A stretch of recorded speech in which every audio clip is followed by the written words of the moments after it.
Hello everybody, my name is Raxef, and in today's video I'm going to be covering my impressions and thoughts about the recent Warfront experience that I had in the World of Warcraft Battle for Azeroth beta. Out of all of the new pieces of content that are coming in Battle for Azeroth, Warfronts were definitely at the top of my list. If you're familiar at all with the gameplay of Warcraft 3, then the Warfront experience will feel very, very familiar to you. It is very heavily inspired by the RTS game, and you can tell that right off the bat. When you're in your starting base, you'll notice that you can collect two primary resources, iron and lumber, very, very similar to the gold and the lumber that you had to collect in Warcraft 3.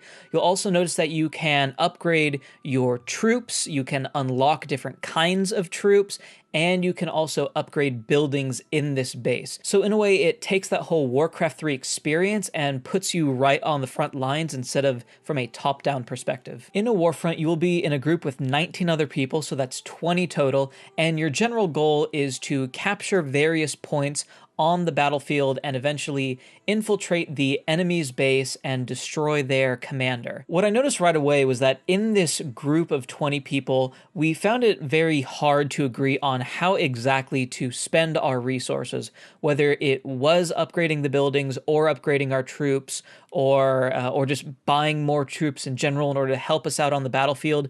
There was no one clear strategy, and while there may be a certain meta to follow as this gets along, I can definitely see how if you want to play a certain way, but the majority of your group doesn't, it might not be as fun of an experience as if you were in, say, a guild raid group that tried doing a Warfront and you had an agreed upon strategy on how to proceed with the whole game. That being said, it is very easy to collect resources in the Warfront. Your iron gets automatically generated based upon how many points you've captured on the map, and you can harvest lumber simply by clicking on trees throughout the whole battlefield, very similar to how you would do so in Warlords of Draenor. And like I said, you could spend these resources upgrading your troops, ordering more troops, and even upgrading the buildings in your base. It did feel good to return to base with a whole bunch of lumber and iron and just dump all of those resources into one particular area. You could really see how the progress bar increased quite dramatically with your contributions.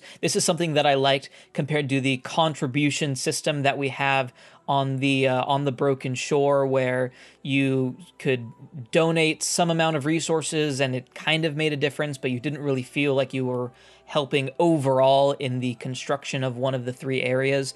I really like this system a little bit more. However, I will say that the gathering of resources does feel very, very easy, and if you were in a group that was very well coordinated, it would take very, very little effort and time to upgrade everything to the highest point that you can. And that pretty much covers my experiences with bases. Now, moving on to battlefields, which are of course the key feature of a Warfront.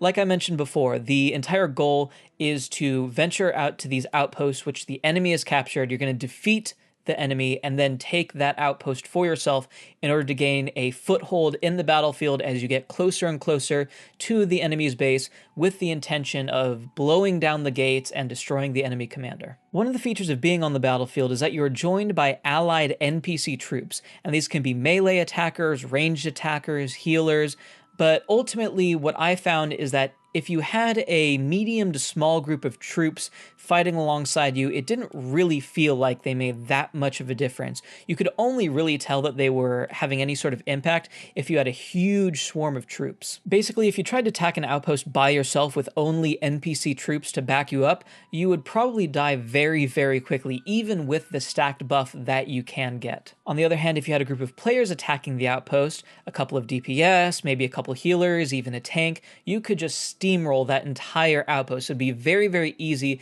to defeat the enemy and capture the outpost for yourself. The interesting thing is that if you just leave that outpost to itself to be defended by the allied NPC troops, then that outpost would probably be retaken by the enemy. So you did need to leave a couple of players there just to babysit things, make sure that that outpost wasn't retaken. Eventually, once you've gained enough ground, captured enough outposts, and amassed a large enough amount of troops, you'd be able to blow down down the door of the enemy stronghold and start attacking the enemy commander. The enemy does throw various elite NPCs at you, but like I said, as with the outpost, if you have a large enough group of players who are fairly competent, you have your healers healing the people who need to be healed, it's pretty easy to just roll over those enemies. The commander itself does take a little bit of time to defeat, but there aren't really any difficult mechanics.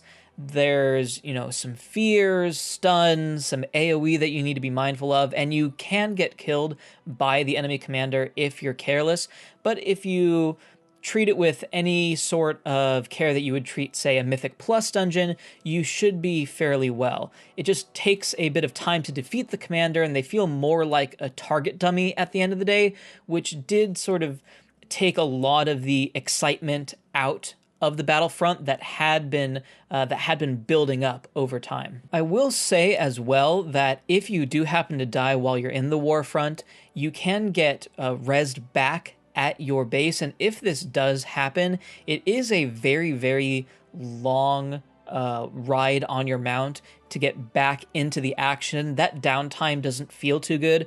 I do know that you are able to res as well at various outposts that you've captured. However, it might have either been bugged or we just might not have captured the right outposts, because more often than not, I would be rezzed back at base. And while this was good because it gave you a chance to take a breather, allocate your iron and your timber to wherever you need to allocate them to, the actual traveling time back to the action, back to the battle, particularly if you're at the enemy's gates, it did just feel like a whole bunch of doing nothing, which is unfortunate when you're just taken immediately out of the action and now you need to wait a couple minutes before you can get back into it. Ultimately, my experience with Warfronts was just so-so. While it was really cool to dive back into the world of Warcraft 3 and to take that role as the champion, as the hero, and to go out and conquer various parts of the battlefield, the whole downtime and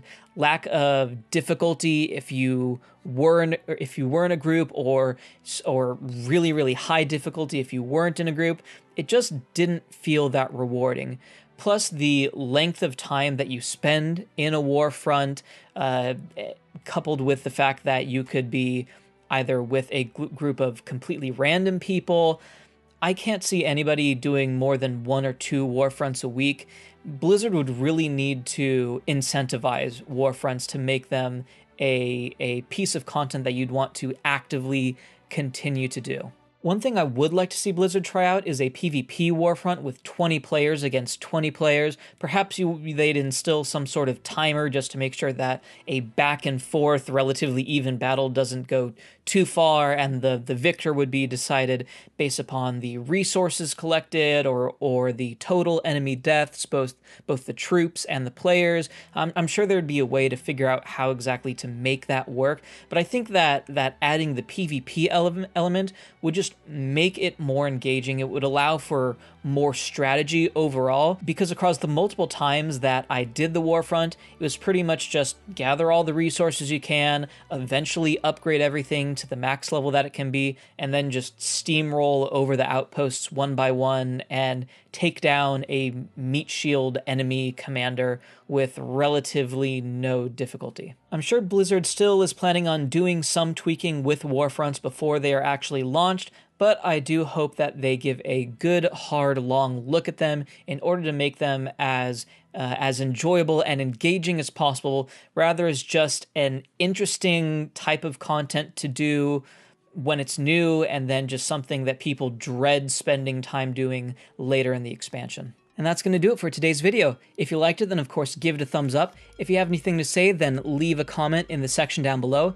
Did you happen to have a chance to play Warfronts, and if so, what did you think? If you haven't played Warfronts, then what could Blizzard do in order to incentivize players to play them more? Could they make it more exciting, or more engaging, or even just more rewarding? Let me know. I'd love to hear your thoughts. And if you like my channel and you want to keep up to date with the videos that I'm releasing, then of course feel free to subscribe. With that being said, I look forward to seeing you in the next video. See you later!